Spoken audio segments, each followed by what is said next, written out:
Hello students, welcome to lecture 2.4, Resistance to Slavery.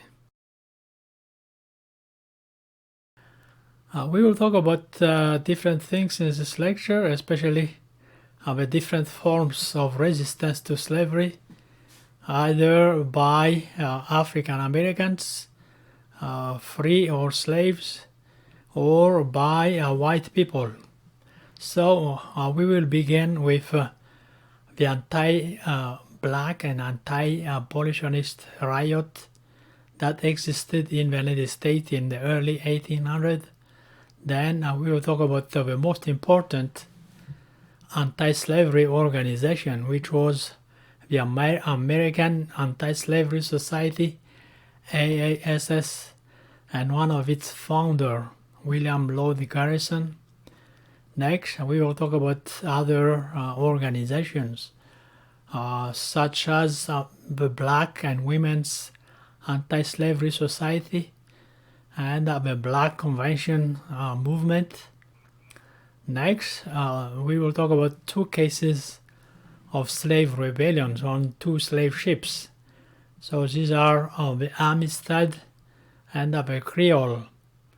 After that, we will talk about the Underground Railroad, which made Harriet Tubman very famous.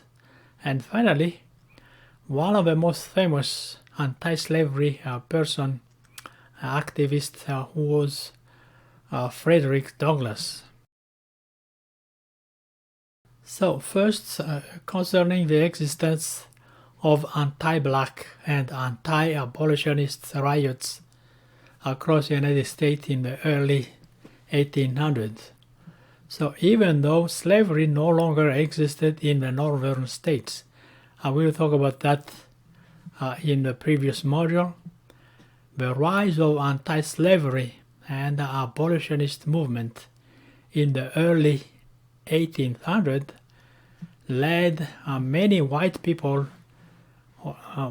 from the north to the south and even in the west to have some sentiment against black people. So you have these riots against black people and against the abolitionist movement.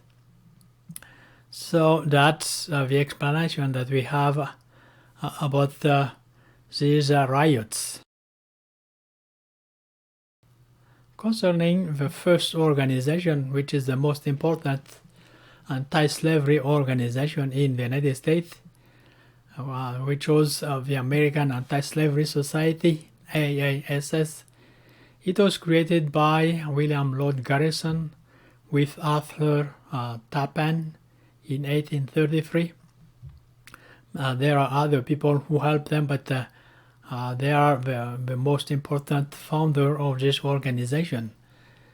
And the objective of the organization was immediate and uncompensated emancipation, which means that they want to liberate, to free all slaves without giving any compensation to the owner. There were also free African Americans who helped Lloyd Garrison and Arthur Tappan, and these free African Americans were James McCromwell, Robert Purvis, the most famous, and James Barbados. So these free African Americans were also free, they were not slaves, help in the creation and spreading of the AASS. And within a few years, the AASS had more than 1,000 chapters in the country. And nevertheless, the AASS split it in 1840, and some of the members became a member of another organization called American and Foreign Anti-Slavery Society, AFASS.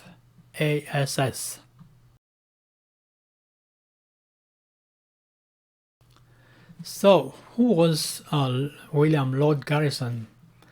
William Lord Garrison, born in 1805 and died in 1879, was a publisher. So he's in the printing business before he became an abolitionist and founder of the ASS. So he used his journal. So he has his journal, The Liberator, to promote abolitionist ideas, as well as the organization, the American Anti-Slavery Society. So that's about Lord Garrison. These were the members of the ASS during their convention in 1840, according to a painting of Benjamin Robert Haydon. As you can see, the great majority of the members were white men, but if you pay more attention, you can recognize some women as well as some black men.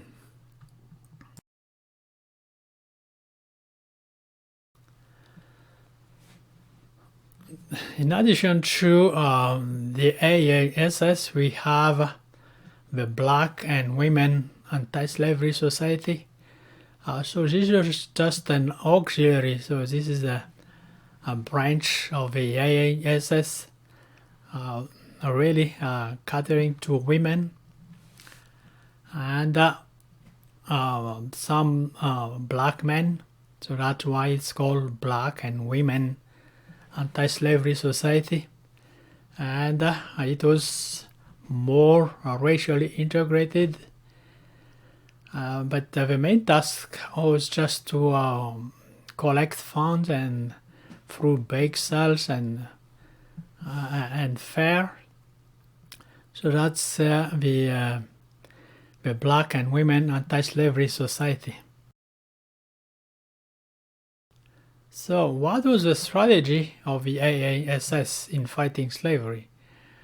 The main strategy used by this organization was known as moral suasion. So they tried to persuade people morally. And moral suasion consists in appealing for abolition based on Christian conscience.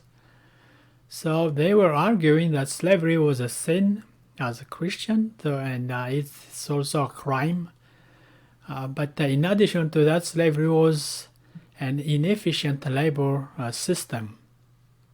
So these are the arguments used by the AASS to try to persuade northern white people to pressure the slaveholders in the South to free their slaves. So they didn't really took direct actions against the slave owner in the South, but they were trying to convince the white people in the North to put the pressure on the slave owner in the South.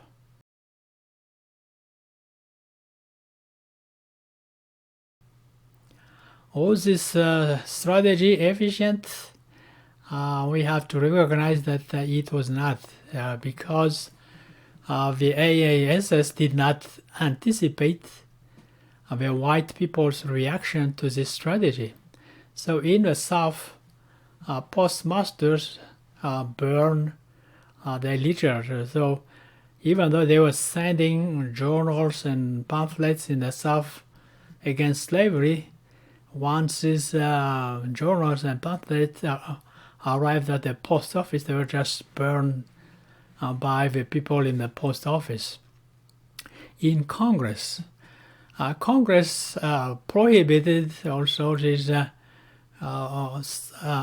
anti-slavery pamphlet, anti-slavery literature. So Congress put a gag rule on their publication, so they couldn't do anything about that.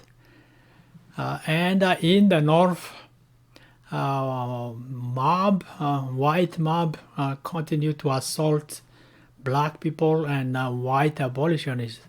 We'll talk about that at the beginning of this lecture.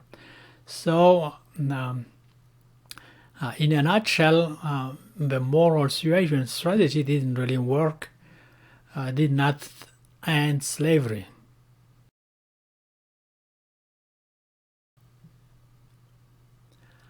Among black people, there were also another informal organization known as the Black Convention movement. So this is not a formal organization, but just a forum or a regular meeting or gathering of black male abolitionists. And the member of this organization, this convention, just try to help African Americans in the North and the South to improve their conditions and to integrate public schools, especially in the North, and to ensure that black people have the right to vote, ensure black suffrage, and also help testify against white people in the court. So that's the actions of the Black Convention movement. Now let's talk about some direct actions by slaves to end slavery. So that's a case of two slave rebellions against two slave ships. One is the Amistad and the other was the Creole. Despite the prohibition of slave trade in 1807, there were still some slave traders who worked between North America and Africa after 1807. So that was the case of these two ships, the Amistad and the Creole. However, the slaves on these two ships were able to rebel and overpower the crew.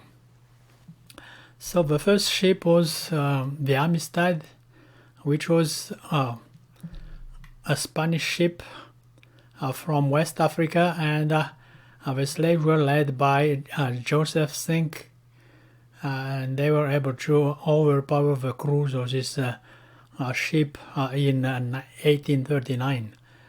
The second ship was the Creole, which was an American ship, and one of the slaves, Madison Washington, was also able to lead a rebellion against the crew of the ship in 1841.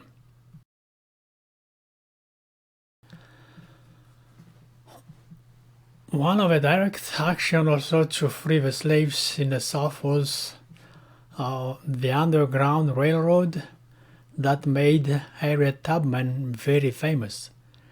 The Underground Railroad, as you know, was not a railroad, nor was it underground, but it was just a network of houses, of safe houses, that helped the slaves to run away from the plantation in the South to the North, and sometimes all the way to Canada.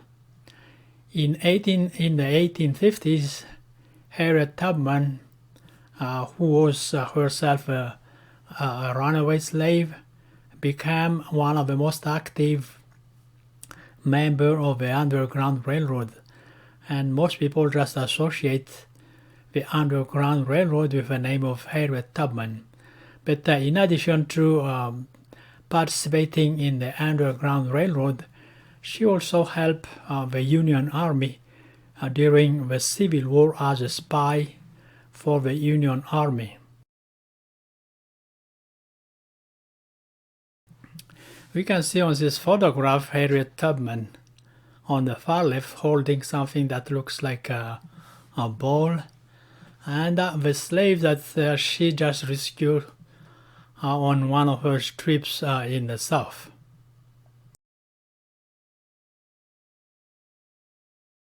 Finally, one of the most famous abolitionist activists in the US was Frederick Douglass. Frederick Douglass was himself a former slave. He ran away from the plantation of his masters in Maryland, and he became also a member of the American Anti-Slavery Society. But he left this organization to concentrate on his own work, and especially on the publication of his journal, The North Star, to fight slavery. The reason why he left the AASS was that he felt that the member of the AASS valued him more as a runaway slave, a fugitive slave, than a public speaker. So he wanted to speak more instead of just being a showcase of a slave runaway. So this is one of the most recognized pictures of Frederick Douglass, the man who ran away from slavery and who fought against slavery during all of his life, and he even sent his sons to fight slavery during the Civil War. So that concludes this module, Module 2. Please complete all of the assignments in the module and then take the midterm exam before moving to Module 3.